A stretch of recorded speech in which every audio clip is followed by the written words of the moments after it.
સાચી વાતની જ રજૂઆત થશે. કારણ સદગુરુ ગાદી રૂપપુરાના માયક લઈને બોલે છે વિજયશંકર મહારાજ, અખિલ ભારતીય સંત સમિતિ ગુજરાત પ્રદેશના પ્રમુખ છે. યાદ રાખજો, આ નાનું મોટું સ્થાન રૂપપુરા ગુરુ ગાદીને આપવામાં નથી આવ્યું.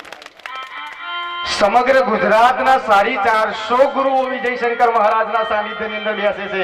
એને વિજયશંકર મહારાજ ગુજરાત પ્રદેશ પ્રમુખ છે સંત સમિતિના.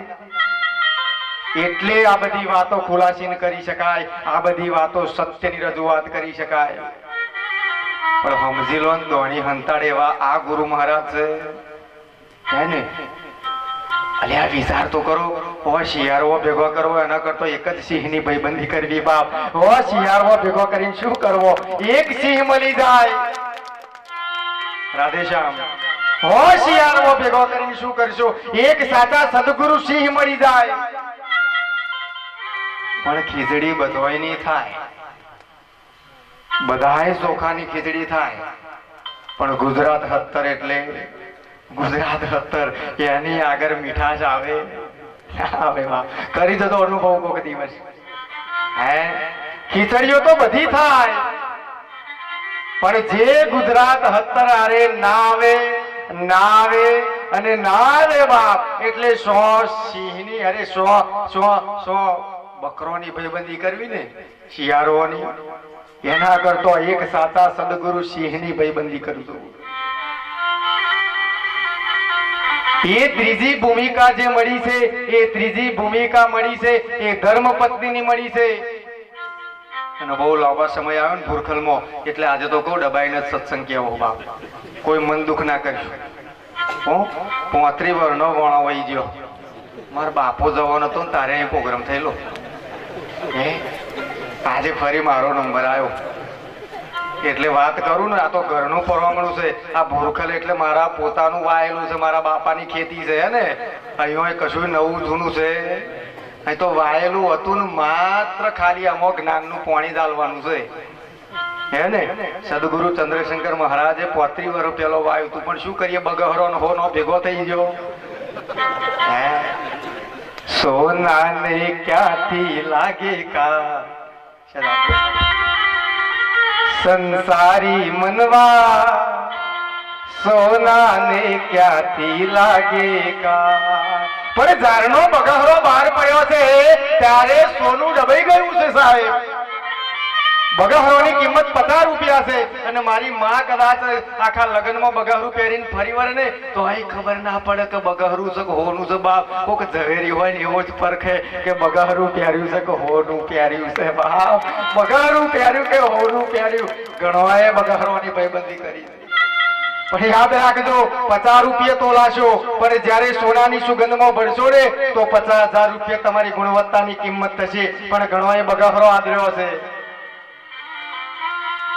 એ બગહરો ભલે એક દેખાતો હોય, પણ બગહરો મને હોનામાં ઘણોય ફેર છે.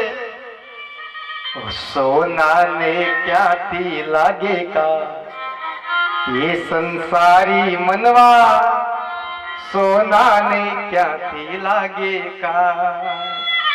જો સાચું સોનું હોય ને એને ક્યારેય કાટ ના લાગે, પણ થોડોક ભેજ લાગ્યો છે બસ. કાટ લાગ્યો, ભેજ લાગ્યો છે. અને એ જે છે એ ભેદ આજે એ ભેદ લાગ્યો ને, એ સદગુરુના શબ્દો કડક પડે તો વેઠી લેજો. કારણ કે અહીં તો વાયેલું છે અને માત્ર જ્ઞાનનું પાણી આપવાનું છે. એ ભૂમિકા છે, એ ભૂમિકામાં છેલ્લે ધર્મપત્નીની ભૂમિકા બતાવી. સાંભળજો માવડીઓ, તમે આર્ય ભારતની નારી છો, તમે રજપૂતાણી છો, તમે ક્ષત્રિયાણી છો. પહેલી જ વાત કે આજે દીકરા તરીકે અહીંયા પ્રોગ્રામ કરવા આવ્યો છું અને આ જાહેર સભાની અંદર બોલું છું. કદાચ પૂછજો, અહીંયા જેટલા જ પ્રોગ્રામ નંદાવા રૂપપુર આવ્યા હતા એ દરેકને પૂછજો કે વિજયશંકર મહારાજે શું વાત કરી. બાપજી શું આપવાનું છે તમને? વિજયશંકર મહારાજ શું બોલ્યા હતા યાદ રાખજો. હું ભાવતાલને દક્ષિણા કરીને પ્રોગ્રામ કરતો નથી, યાદ રાખજો. કહ્યું હતું કે તમને ભગવાન મેળવે એ દક્ષિણા આપજો, તમને ગામ કે એ દક્ષિણા આપજો, તમને વડીલો કે એ દક્ષિણા આપજો. વિજયશંકર મહારાજ કદી 25,000 21,000 કે 35,000 આવા ચાર્જ વસૂલતા નથી. હમણાં તો ક્ષત્રિય સમાજ જાગૃત કરવો છે અમારે. એને યાદ રાખજો, આ ક્ષત્રિય સમાજ માટેની મહેનત છે. એને અને પ્રોગ્રામ નક્કી કરવા એમને પૂછજો કે વિજયશંકર મહારાજે શું કહ્યું હતું. બાપજી કેટલી દક્ષિણા લેશો? નકુ કહું તમને મન ગોઠવે એવું આપજો. અને વિજયશંકર મહારાજ ખિસ્સામાં ગાલીને જતા રહેશે, પાછું વરીને કદી જોશે. હે ને? અને પૈસા લે ને ગુરુ નહીં, યાદ રાખજો. અને ના લે ને એમના સંગ કરજો. આ જાહેરમાં બોલું છું ને દરેક કાર્યક્રમમાં કહું છું કે વિજયશંકર મહારાજનો કોઈ ચાર્જ કોઈ પણ જગ્યાએ નક્કી કરવામાં આવતો નથી અને નથી સાહેબ. આજે 1.5 વર્ષની ભૂમિકા છે રૂપપુરા ગુરુ ગાદીને, પણ ક્યારેય વિજયશંકર મહારાજ મોડેથી બોલ્યા નથી કે મને આટલી દક્ષિણા આપજો. ઓને આજે સમાજને જાગૃત કરવાની મહેનત છે. એટલે ત્રીજી ભૂમિકા મળી છે, દીકરીની ભૂમિકા અને ધર્મપત્નીની ભૂમિકા. અને આર્ય ભારતની નારી કેવું બોલ્યા છે યાદ રાખજો.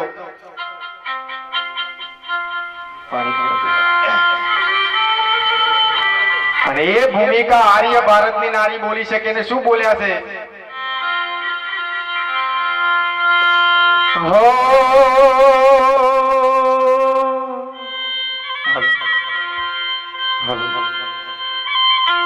ત્રીજી ભૂમિકા જે મળી એ આર્ય ભારતની નારીની છે. પાછું પડ્યું ના બેઠાયું. હાલો ઓપા મારે તો મજાક કરવાની આદતમાં જવાનું એવું ખોટું ના લાગે. મારા ઇઝીભાઈ ને કહું છો મોમ થાય. મેં ઘણી જગ્યાએ સાઉન્ડ મેળવો મેં કહું છો મોમ. હાલો હા હું વડાના પડતો આવી જાઉં, બધા જગ્યા લઈને બેસી જાઉં. પછી ગુરુ પૂજન કરીશું ને ત્યારે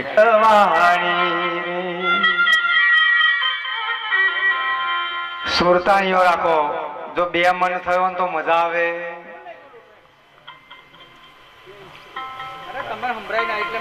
કશો હતું લાવશે ગોઠવી દો પછી મારે જોડે આવી થોડી વાર લાવો ઉતાવળ ના કરશો. એ ત્રીજી ભૂમિકા મળી એ ધર્મપત્નીની છે ને ધર્મપત્ની શું બોલ્યા છે સાંભળજો, યાદ રાખજો. કાન ખોલીને સાંભળજો. વિજયશંકર મહારાજ બાજુ ધ્યાન રાખજો. કેમ કે હું તો ગુરુ ભલે બન્યો પણ આજે મારી ઉંમર દીકરાની છે. યાદ રાખજો, તમે તો મારી માવડીઓ છો, તમે તો મારી માં છો. ભલે જન્મ દેનારી હોય પણ કૃષ્ણના પણ પાલક પિતા માં હતા હોય ને.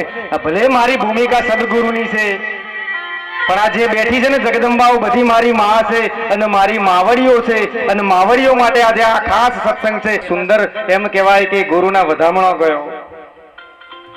બાકી લગભગ લાગટ પ્રોગ્રામમાં કુદ આગળ ડીજે જાય પાછળ ગુરુ મહારાજ જાય, પેલો આગળ ભેરવો જાય પાછળ રામદેવ જાય. બાપ આવી ભૂમિકા ઘણી જગ્યાએ.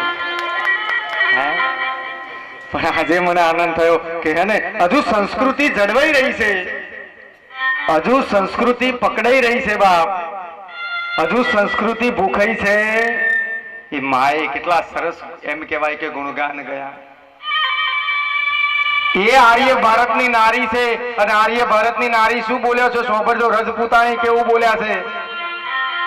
હો ગંગા મૈયા में जब तक ये पानी रहे मेरे सजना तेरी जिंदगानी रहे, जिंदगानी रहे मैया हो गंगा मैया. શું બોલ્યા? આર્ય ભારતની નારીની પોતાના પતિ અને પતિ માટેની ભાવના જોવો જોઈએ. શું બોલ્યા? हो गंगा मैया में, गंगा मैया में जब तक ये पानी रहे मेरे सजना तेरी जिंदगानी रहे, जिंदगानी रहे मैया हो गंगा मैया, मैया हो ગંગા મૈયા, હે માં ગંગા, તારા નદીના પ્રવાહમાં જ્યાં સુધી પાણી વહે ને, જ્યાં સુધી તારો પ્રવાહ ચાલતો રહે ત્યાં સુધી મારા પતિનું આયુષ્ય લાંબુ થાય, મારો પતિ જુગ જુગ જીવે, એવું આર્ય ભારતની નારી બોલી છે કે જ્યાં સુધી ગંગાજીની અંદર પાણી વહે ત્યાં સુધી મારા પતિનું આયુષ્ય લાંબુ થાય.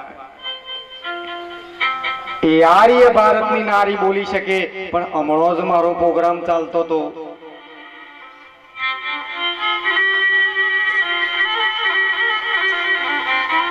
અને આવી જેમ ગાડી પાર્ક કરી છે ને એમ ગાડી પાર્ક કરી હતી ને એક માવડી મારી જ ગાડી આગળ બીડી રમરમાટવા મોડી હતી ટેકો દઈને.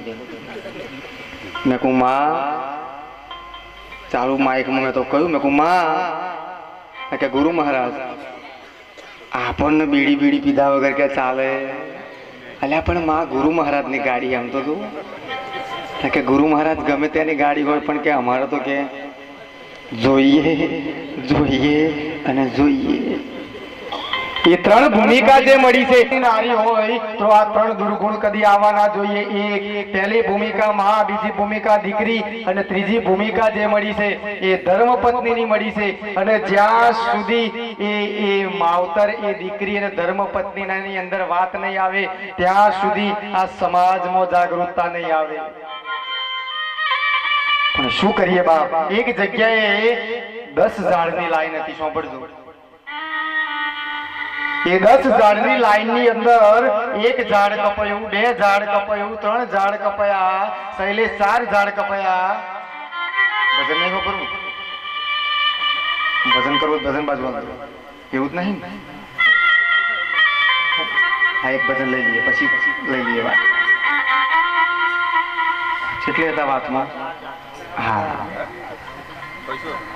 એ 4 ઝાડ કપાતા કપાતા કપાતા કપાતા એક ઝાડ કપાયું, 2 ઝાડ કપાયો, 3 ઝાડ કપાયો, 4 ઝાડ કપાયો, 5 કપાયા, 10 ઝાડની લાઈનમાં છેલ્લે 2 ઝાડ બચ્યા 9 અને 10મું. એ 9 અને 10 ઝાડની વચ્ચે દ્રષ્ટાંત છે બાપ, સાંભળજો. એ 9 અને 10મા ઝાડની વચ્ચે જે કપાતા કપાતા કપાતા કપાતા 2 ઝાડ વધ્યા, અને 2 ઝાડ જે વધ્યા ને આપસમાં વાત કરે હો એકબીજાને. તને સમજાય છે કશું? તો કે શું 8 કપાયા ને આપણે 2 રહેવાના? પણ તને સમજાય છે કશું? કે બાપ કશું સમજાતું નથી.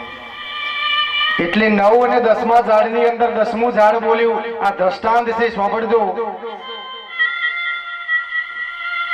10મું ઝાડ બોલ્યું કે ભલે 8 કપાયા છે ને આપણે કપાઈ જવાના છીએ, રહેવાના. 8 ઝાડ કપાઈ ગયા છે, 10 ઝાડ કપાઈ જવાના છે, આપણે રહેવાના નથી બાપ. પણ કઈ સમજાયું તને આ વાતમાં? તો કે કોઈ સમજ પડી નથી. એટલે 10મા નંબરનું ઝાડ સમજાવે છે, સાંભળો જો બરાબર, કાન રાખજો આ બાજુ. 10મા નંબરનું ઝાડ બોલ્યું છે કે ભલે આ ઝાડ કપાતા કપાતા કપાતા આપણે 2 ખપી જવાના છીએ, પણ કાપે છે લોડું, પણ આથા તો આપણા વાળા બન્યા છે બાપ. અને જ્યાં સુધી આથા બનવામાં આવશે, કાપે છે તો લોડું, પણ પાછળ દસ્તા બન્યા છે ને એ આપણે જ છીએ, બીજું કોઈ છે. એટલે જીવનની અંદર આથા બનશો નહીં. કોઈનો એમ કહેવાય કે આથો ના બનશો. એક દીકરો આગળ જતો હોય તો એના પાછળ મહેનત કરજો, એક દીકરી આગળ જતી હોય તો એના પાછળ મહેનત કરજો. પણ દીકરા અને છોકરામાં ઘણો ફેર છે બાપ. આજથી જો છોકરો કહેતા હોય ને તો બંધ કરી દેજો, દીકરો કહેજો. કારણ કે દીકરાનો લક્ષણ ને છોકરાના લક્ષણમાં બહુ ફેર હે ને. દીકરો કોને કહેવાય, છોકરો કોને કહેવાય, દીકરી કોને કહેવાય અને છોકરી કોને કહેવાય?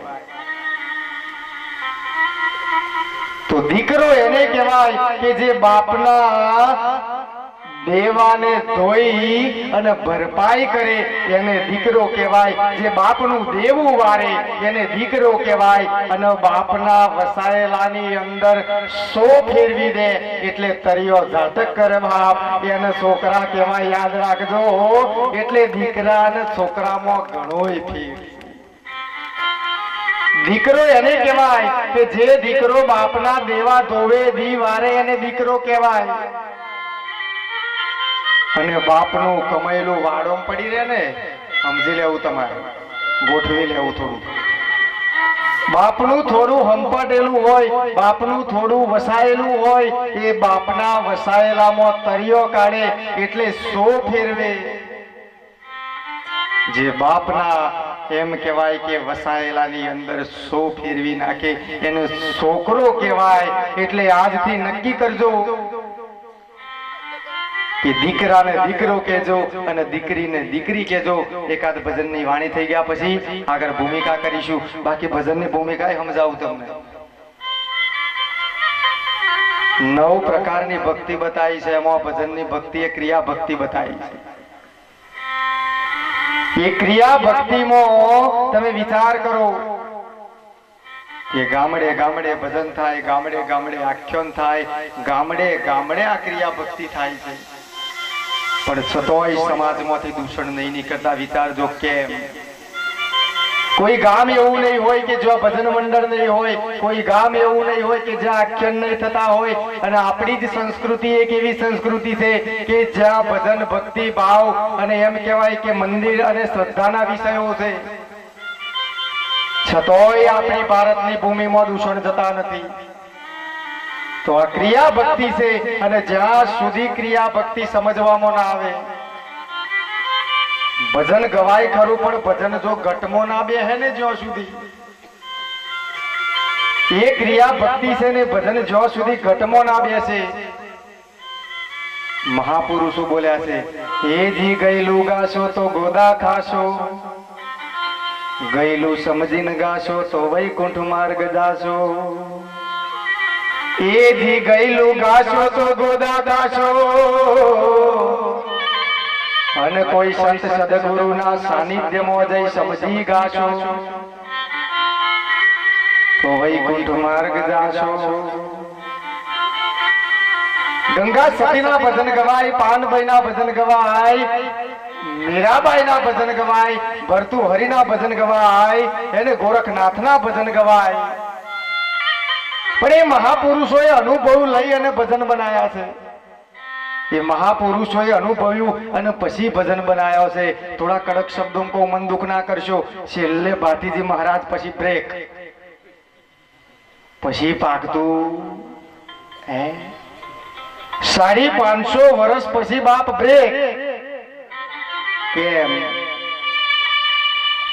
નીતિ ના રહ્યો, નિયમ ના રહ્યો, સંયમ ના રહી, મર્યાદા ના રહ્યો, ધર્મ ના રહ્યો. જ્યાં સુધી નીતિ નિયમ સંયમ મર્યાદા અને ધર્મ નહીં હોય ત્યાં સુધી એવા મહાપુરુષો પકવવા કાઠા છે બાપ. એટલે એકાદ ભજનની વાણી થશે, પછી આગળ ધર્મની થોડી વાત લઈશું અને આધ્યાત્મિક જગત ઉપર જઈશું. અને બધાને સમજાય છે ખરું પાકા પાડે? પણ પાછું મારો ટેવું છે, યાદ રાખજો. જો હરમો વવાયું તો પછી ઉગશે.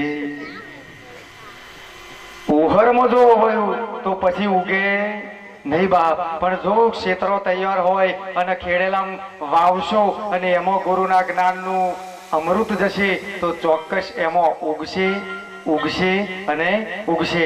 અમારા શૈલેષ મહારાજ 1-2 ભજનની વાણી થવા દેશે.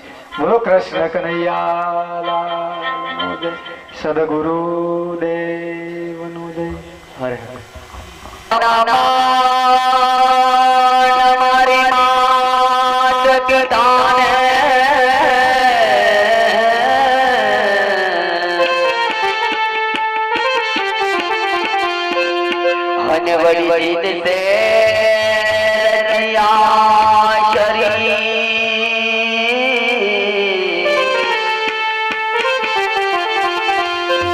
ધ્યાન મન મારા સદગુરુણ મોહે ઉતારે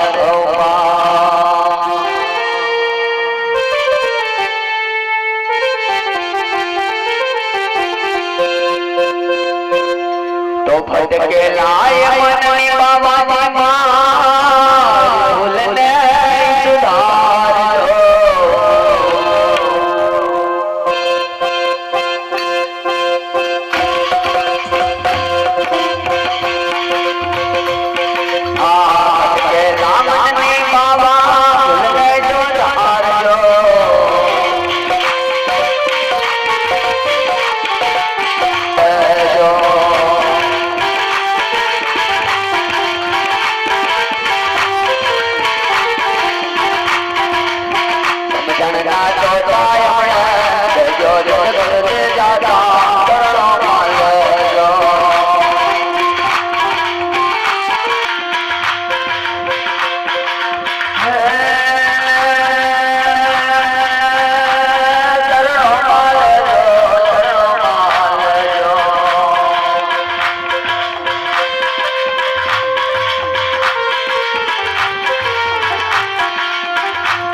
બાબા કલિયા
માં